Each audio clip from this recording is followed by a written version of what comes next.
એટલી મેં દૂધી છીણી લીધી છે। એની અંદર આપણે નાખતા જઈએ તો અહીંયા મેથી, મૂળાના પાન, ડુંગળીના પાન, કાંદાના અને લીલા ધાણા, વટાણા, આદુ, મરચાં અને લસણ જે પીસી રાખ્યા છે, અધ કચરા વાટી રાખ્યા છે। કેટલો નાખું છું આમચૂર પાવડર, સેજ તીખું મરચું, આપણે જે પ્રમાણે તીખાશ ખાતા એ પ્રમાણે નાખવાનું। એટલે આમાં સૂજી નાખી દઈશ, મિક્સ કરી લઉં। અત્યારે આપણે પાણી નહીં નાખી, જેટલો લોટ આવશે એટલો આમ એ રીતે આપણે નાખતા જશું ને લોટ બાંધતા જશું। જો અહીં મગ ચોખા ઉકળતા પાણીમાં નાખ્યા એટલે ખીચડી ચડતી થઈ જશે, આવે છે ને તો સરસ રંધાઈ જશે ને એના પર હું આ રીતે તો જો 17 મિનિટ થઈ એટલે હવે નાખી દઉં હમણાં ઘી। 5 મિનિટ પછી જો મુઠિયાના સુધાર લીધા, સરસ વેજીટેબલ મુઠિયા। નમસ્કાર મિત્રો, કેમ છો? આપ સૌ મજામાં હશો? આપ સૌ મજામાં રહો એ જ શુભેચ્છાઓ સાથે મિત્રો દિવસની શરૂઆત કરું છું। 9 વાગ્યા છે સવારના, રવિવાર છે એટલે બહુ ઉતાવળ નથી પણ નિરાંત પણ નથી એમ કહી શકાય, કારણ કે થોડા કામને કાઢતા જઈએ। આજ વિશેષ કામ મને એમ છે કે બહુ ન કાઢું પણ કરતી જાઉં, પણ તોય કામ મળી રહે ને। જો ઠંડી ઘટી છે એટલે આ નાના ધાબળા અમુક સ્વેટરને ધોવાઈ ગયા છે એને ઠેકાણે મૂકીએ ક્યાંક માળિયામાં, ઓછા કરતા જઈએ। સાવ નથી જોઈતા ધાબળા એવું નથી પણ ઘટ્યું છે। વચ્ચે તો કેવી ઠંડી આવી કે થોડોક પાતળો ધાબળો હતો એના પર માથે વજન માટે ગોદડું કે એવું કાંઈક ઓઢવું પડે એવી ઠંડી હતી। એ કરી લઈએ। કાલે શાક બકાલા લઈ આવી છું, એને સરખા કરવા પડશે, મેથી, દાણા અને વટાણાને, અને અહીં બટેટા ઘણા બધા લઈ આવી છું। લેવા નહોતા પણ આ તો એમ કે 50 રૂપિયાના 3.5 કિલો, 3.5 કિલો હું તો જલ્દી ખાઈ નહીં લઉં, એમાંથી રસીલા બાર લઈ આવું તો કરું ભાગ, આમાંથી અડધા એમને આપી આવું ને અડધા હું કરું। પેલી શરૂઆત અહીંયાથી કરી ઘરના કામમાં, બટેટાના ભાગ કરવાથી। હજી વાસણ ઘસવાના બાકી છે ને કપડાં પલાળી રાખ્યા છે, હાથથી ધોવા જેવા હાથે ધોઈશ, મશીન જેવા મશીનમાં નાખું, એક પછી એક હાલ્યું આવે। તો મિત્રો વાગ્યા છે 11, ઘરનું કામ થઈ અને ફ્રી થઈ ગઈ। કપડાં ધોવા નાખ્યા છે, હમણાં ધોવાઈ જશે। સુકાવું એ પહેલાં એમ થયું કે સુવિચાર લઈ લઉં અને બધું શોધ્યું કાંઈક થોડુંક વળી પાછું સિલાઈનું કામ કરું, મશીનનું કાંઈક થોડું કરતી જાઉં। આ મંદિરને મહાદેવજીના પોઠિયાનું પાછું લઈ આવીશું મંદિરનું, એને થોડુંક વ્યવસ્થિત કરવું છે, સરખું જરાક માપમાં બરાબર નહોતું આવ્યું તો એ કરવું છે તે શોધી રાખ્યું। મેં પહેલાં વિચારી સુવિચાર લઈ લઉં। આજના સુવિચારની વાત કરું તો એવી છે કે જીવનમાં સમજદાર બે જ વ્યક્તિ હોઈ શકે કે જેની ઉંમર પણ વધુ છે અને અનુભવો પણ ઘણા જોયા છે। સારા નરસા અનેક અનુભવોમાંથી પસાર થઈ અને વ્યક્તિ ઘડાણો છે, એવું કે ને એરણે ઘડાય, એ જ રીતે ઉંમરના એરણ પણ એ વ્યક્તિ ઘડાણો છે એટલે સમજદાર છે। અને બીજો વ્યક્તિ એ સમજદાર છે કે જેની ભલે ઉંમર નાની છે પણ એ બે પરિસ્થિતિઓમાંથી નીકળ્યા છે, સારો અને ખરાબ બંને સમય એની સામેથી નીકળ્યો છે। હું હમણાં કામ કરું છું તો એક દીકરાને મળી હતી, હું એક સમાજના છે, એ અન્ય સમાજનું નામ નહીં લઉં, એ દીકરો 22 વર્ષનો હતો પણ એટલો સમજદાર હતો અને એને જ્યારે મેં એનું કારણ પૂછ્યું એની સાથે એક કલાક બેઠી કે મારું આવું કામ છે સામાજિક બદલાવ માટેની પ્રક્રિયા માટે, ત્યારે દીકરાએ જ્યારે એને ઘરની પરિસ્થિતિની વાત કરી, પિતા વ્યસનમાં હોય, 12 સુધી ભણ્યો એટલે મેં તું એટલેથી કેમ તું અટક્યો ને આ બધું, તો એ ઉંમરના પડાવ પર એ બરાબર સમજદાર વ્યક્તિ હતો, કારણ કે એને ખરાબ સમય ખૂબ જોયો છે અને હવે સારા સમયમાં પણ આવી રહ્યો છે, કારણ કે હવે એનો ભાઈ છે એ સારી રીતે તબલા વગાડતા થઈ ગયો છે, એટલે કંઈક કમાતો થઈ ગયો છે નાનો ભાઈ, અને પોતે પણ કંઈક કામ કરી રહ્યો છે, પણ સારો સમય લાવવા માટે બહુ મહેનત કરવી પડી છે। એટલે અહીં બે વ્યક્તિ સમજદાર હોઈ શકે, એક ઉંમર અને અનુભવથી ઘડાયો હોય અને બીજાની ઉંમર ભલે નાની હોય પણ બે પરિસ્થિતિમાંથી નીકળ્યો। આ બધું જ થઈ જાય ત્યારે બીજો એક સુવિચાર એવો છે એની સાથે મેચ થાય છે કે આ બધામાં તમારા વિચારો બળવાન હોય છે। કોઈ પણ કાર્યમાં તમારા વિચારો કેવા છે એ જ બળવાન હોય છે। એટલે હંમેશા મનથી તૂટવું નહીં, થાકવું નહીં, પણ સકારાત્મક વિચારવું, પોઝિટિવ વિચારવું। પોઝિટિવ વિચારશો ને તમારા વિચારો હંમેશા તમને ઊંચાઈએ લઈ જશે. હંમેશા વિચારવાનું કે હું આમાંથી આ દલદલ છે તો એમાંથી હું નીકળીશ અને ગમે કાર્ય કરીશ. સહેજ સુસ્તી થઈ રહી છે પણ તોય કહું છું કે હું મજબૂત છું, કરી લઈશ. હું બધું જ કામ કરવા માટે સક્ષમ છું અને મને સારા પ્રતિભાવો મળી રહ્યા છે, સારી મદદ મળી રહી છે. તમે વધતા જશો. ચાલો હવે થોડીક વાર સીવી આવું, પછી પાછું તમને મળું. તો મિત્રો 3 વાગ્યા, ભૂખ લાગી છે, થોડોક નાસ્તો કરી લો પણ મજા નથી આવતી. આરામ કરવું એમ થાય છે. કપડાં ધોયા છે તો ઉપાડી લઉં, હવે સુકાઈ ગયા હશે. જો આ સરખું કરી આવીએ કરવું તું એટલે સિલાઈનું કામ તો બહુ ફાવે છે પણ ઘણા બધા કામ એવા છે જે મને ફાવે છે ને ગમે છે. અત્યારે જે સોશિયલ વર્કર તરીકે કરું છું ને એ બહુ ફાવે ને ગમે પણ છે, કારણ કે એ કામ કરવાની મજા બહુ આવે છે. કોઈને મદદગાર થવું ને એ એક દિલનો ધ્યેય કયો કે શોખ કયો એવું છે.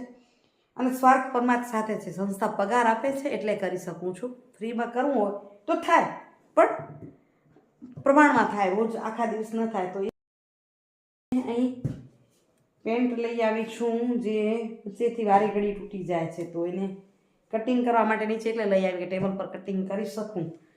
તો હવે કટિંગ તો કરી લીધી પણ સીવવાની ઈચ્છા નથી થતી, મજા નથી આવતી. ત્યાં થોડી વાર સૂઈ જાઉં. દવા ખાધી છે હોમિયોપેથિક, અટાણે થોડીક વાર સૂઈ જાઉં પછી કરીશ. બોલું જોરમાં છું પણ અંદરથી કંટાળો આવે છે. કેટલો થાક લાગ્યો છે ને એવું લાગે છે. બહુ કામ એ નથી કર્યું આજે તો, હદ વગરનું કામ નથી ને કર્યું. નહીં તો દર રવિવાર તો 2 વાગે ફ્રી થવું એટલું કામ કરું. ખબર ને વાતાવરણનું છે કે શું છે. મિત્રો 6 વાગ્યા છે, મજા નથી આવતી. હમણાં ઘણા સમયથી બપોરના સૂતી પણ નથી, આજે પણ નથી સૂતી. પણ 4 વાગ્યા પછી એમથી મજા નથી આવતી. સૂઈ ગઈ.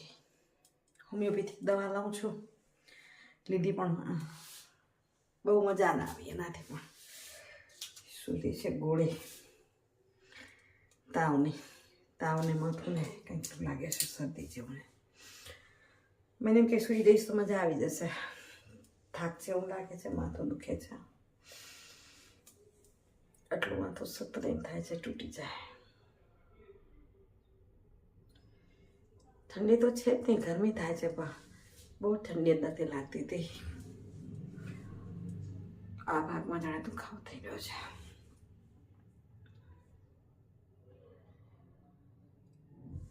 ચાલો દવા બવા લઈ. 2 ગોળી કાઢી રાખી છે. એસિડિટી અને તાવ, માથા શરદીની. અત્યારે તો ખાઉં કેમ થાય છે જો મજા આવે એટલે. સવારે વાસણ ઘસ્યા છે એ પણ એમને પડ્યા છે. સોફા પર કપડાં ઉપાડીને રાખ્યા છે, સંકેલ્યા નથી. મજા આવે તો કામ કરવા માંડું. ઘણા લોકોને વાતાવરણથી મજા નહોતી આવતી, તો હું બિલકુલ સ્વસ્થ હતી જોરમાંથી. જોકે જલ્દી જ જોરમાં થઈ જઈશ. અત્યારે સહારો જોઈએ છે. કોઈ કેમ લાગે છે કોઈ ઘરમાં હોય તો આનંદ આવે, કોઈ કેમ લાગે છે કોઈ મળે તો મજા આવે. દવા ખાઉં પછી એમ થાય થોડીક વાર બહાર બેસું કે કોઈ મને મળે ને મજા આવી જાય. તો મિત્રો 6:30 થયા, બહાર ગઈ, થોડીક વાર પર કોઈ મળ્યું નહીં. પાછી આવી મનને કામમાં પાછી લગાડું. જો ધાણા ને મેથીને સાફ કર્યા હતા, ધોયા નહોતા. ધોઈને નીતરવા મૂક્યા ને હવે મને એમ થાય છે કે એને કટકામાં કપડાની પોટલી બાંધી અને સ્પિન કરી નાખું મશીનમાં, તો તાકી જલ્દી કોરા થઈ જાય. અને થોડાક હમણાં વાપરવા છે એને એમ જ લઈ લઉં કટકામાં. સુધારો કંઈક બનાવું. શું બનાવું? અહીં મેથી ધોઈ લીધી છે, ધાણા, મૂળાના પાંદડા, કાંદાને એમ જ રાખી દીધા.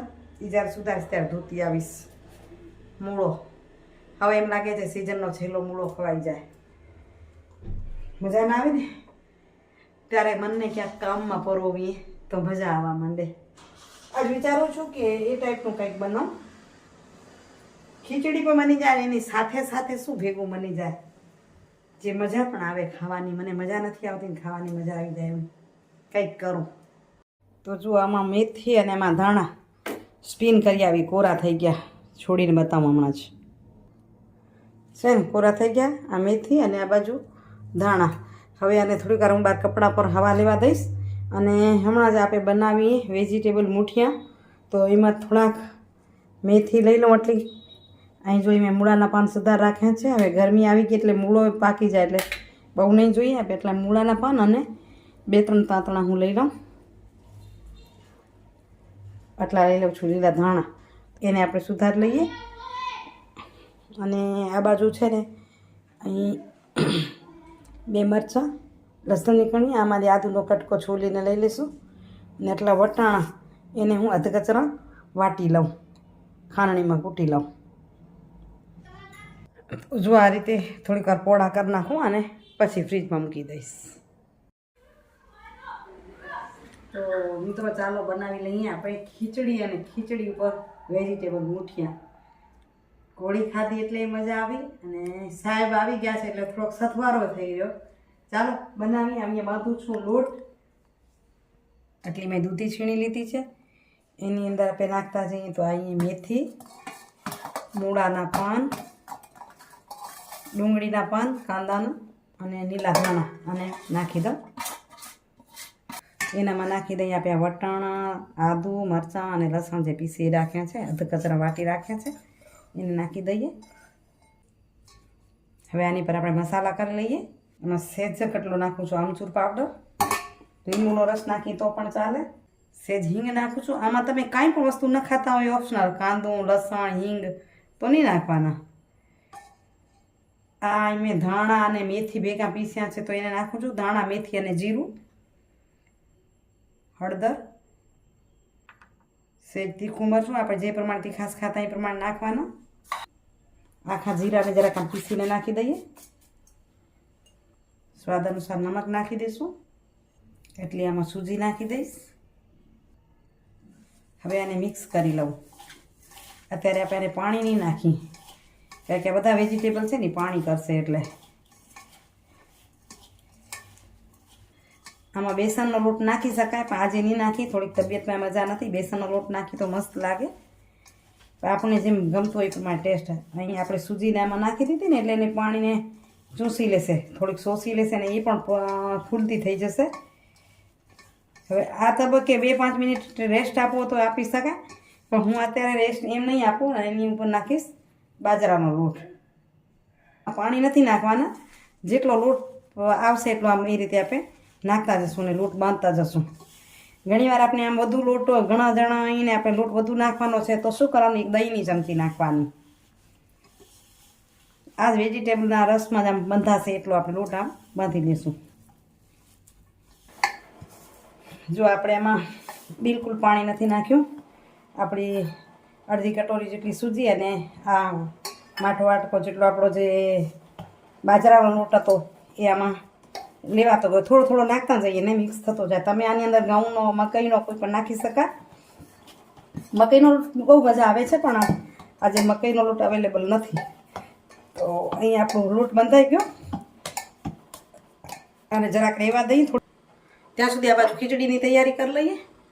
તો અહીં જો મેં ખીચડી માટે પાણી લઈ લીધું છે, અને અહીંયા મગ ચોખા નહીં પણ દાળ ચોખાને મિક્સ લીધા છે. આને ધોઈ લઉં અને આની અંદર માપસર પાણીની અંદર ઓરી દઈશું એટલે ખીચડી ચડતી થઈ જશે. એના પર મૂકી દઈએ આપણી આ જાળીવાળી થાળી. એટલે નીચે ખીચડી રંધાઈ જશે ને ઉપર મૂઠિયા થઈ જશે. જો નીચેથી વરાળ ઉપર આવે છે ને તો સરસ રંધાઈ જશે ને. એના પર હું આ રીતે ઢાંકણ ઢાંકી દઉં, કપડું નાખી દઈએ તાકી વરાળ છે ને એ કપડું ચૂસી લે, એના મૂઠિયા પર ન પડે. અને આપણે એને 15 મિનિટ સુધી મીડિયમ ટુ લો પર ચડવા દઈશું. આપણી ખીચડી પણ થઈ જાય, બળે પણ નહીં, અને આ રીતે આપણા મૂઠિયા પણ થઈ જશે. 2 in 1. તો જો 17 મિનિટ થઈ, અહીં મેં ગેસ બંધ કર્યો, લગભગ થઈ જવા આવી હશે, કારણ કે ખીચડી છે ને જોવી પડે, બળે નહીં એમે. તો અહીં આપણે આને અહીંયા નીચે ઉતારી લઈએ, અહીંયા આપણે ખીચડીને જોઈ લઈએ. તો જો સરસ થઈ ગઈ છે ખીચડી ચડીને. આજે ચડવામાં ઘી નહોતું નાખ્યું એટલા માટે કે મેં કીધું ઊંચું થાય તો નીચે અડે, અને ચાયણીને તો ચાયણી ચીકણી થાય. એટલે હવે નાખી દઉં હમણાં ઘી. નાખીને મિક્સ કરી લઈએ. આમ હળદર કે જીરું કે નાખીને તમે કરતા હો તો એ હળદર જીરું આપણે ચડવા મૂકી ત્યારે નાખી દેવાનું. સિંગ તેલ ખાતા હો, ઘણા ખીચડીમાં સિંગ તેલ ખાય તો સિંગ તેલ કે ઘી હવે નાખી દેવાય. અને આ બાજુ જુઓ આપણે મુઠિયા ઢાંકી દઈએ અને મુઠિયા આપણા થઈ ગયા છે તૈયાર. બે ભેગું થઈ ગયું. હવે જરાક આપણો ઠરી જાય તો પછી આને સુધારીને આને વઘારી લઈશું. એટલે પહેલાં સુધારી લઉં આને. બાકી સુધારીને વઘારવાનો વિડીયો જો શક્ય હશે તો કરશું. અહીં જો અહીંયા મરચાં અને લીલા ધાણા સુધાર રાખ્યા છે તો ખાલી વઘાર કરવો જ રહ્યો. એ તો દર વખતે આપણે કરીએ છીએ વઘાર. ઠંડા થાય ને તો પછી વઘારીએ. કેટલા મસ્ત લાગે છે સાહેબ, કેવી સ્મેલ આવે છે? બહુ સરસ છે. આવે છે ને? હા, કારણ કે બધા વેજીટેબલ હોય મજા આવી જાય. તે સુવાળા પણ એટલા જ થશે, પોચા પણ. 5 મિનિટ પછી જો મુઠિયાના સુધાર લીધા અને મરચાં તો પહેલાં જ સુધાર રાખ્યા છે. હવે અહીં તેલ મૂક્યું છે ગરમ થવા. એટલે હું વઘાર અહીં રાઈ જીરું રીંગણનો જ વઘાર કરી.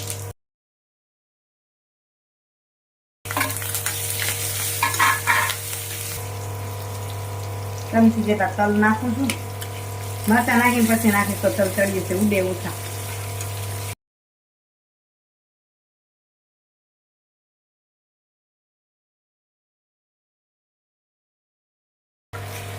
બસ મિક્સ કરી લઈ તો થઈ ગયા આપણા મુઠિયા તૈયાર.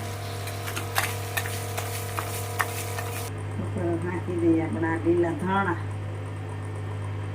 મુઠિયા થઈ ગયા તૈયાર. સરસ વેજીટેબલ મુઠિયા. તમે કઈ રીતે બનાવો છો કમેન્ટ કરીને જરૂરથી કહેજો. આજનો વિડીયો કેવો લાગ્યો એ પણ જરૂરથી કહેજો. એ વિડીયોનું કરું છું એન્ડિંગ. કાલે મળું સરસ મજાના વિડીયો સાથે. આજ વિડીયોનું એન્ડિંગ કરવું એ પહેલાં કહું છું કે તો કમેન્ટ પણ જરૂરથી કરજો અને વિડીયોને શેર પણ કરજો, લાઈક પણ કરો છો. આ જ પ્રેમ વરસાવતા રહો એ જ આશા સાથે આપશોને. જય શ્રી કૃષ્ણ, જય જય ગરવી ગુજરાત, જય ભારત અને જય હિન્દ. આવજો મિત્રો, બાય બાય.